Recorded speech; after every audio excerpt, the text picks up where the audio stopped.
I recently became aware of a water crossing in Australia that I have never heard of before, called Cahill's Crossing in the Northern Territory.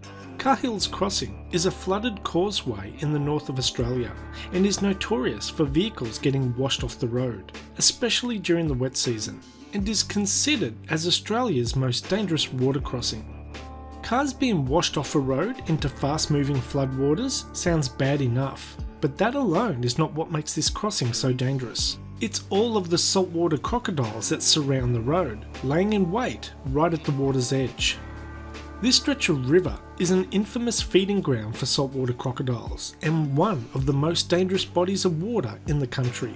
Rangers found there were 120 crocs in the 6-kilometre stretch of river leading up to the crossing. Now you might think, who cares about crocs in the water when I will be safely in my car crossing on land? Well, you might think differently when crocodiles are taking a nap on the crossing and blocking your path.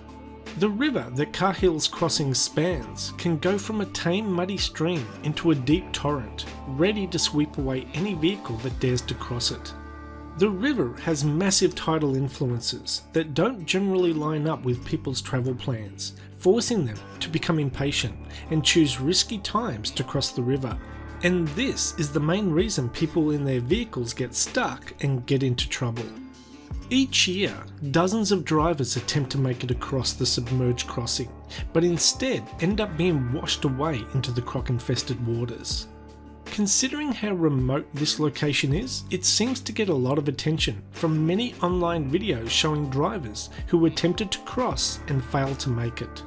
So if you get in trouble on the crossing and you have to get out to winch yourself to the other side, you are running the crocodile gauntlet. Crocodiles frequently congregate at the river's crossing to feast on swarms of fish that head upstream with changing tides, and up to 40 crocodiles can be spotted together at the same time, a spectacle that attracts big crowds. The area has become so well known there are even viewing platforms to watch the crocodiles feeding, which in itself is quite bizarre, as this crossing is in a very remote location, a part of Australia where most people will never visit. There have been many fatal incidents at this location due to careless people crossing the waterway on foot or fishing at the river's edge and being attacked by a crocodile. World-leading crocodile expert Graham Webb says that for every crocodile you can see, there are 10 you can't. The rivers in this area of Australia are home to the densest population of saltwater crocodiles. This just isn't the kind of place to be taking risks, as the opportunistic crocs are most certainly there in numbers, just laying in wait. Anyway, that's the end of this video. Thanks for watching, and we'll see you next time. Bye bye.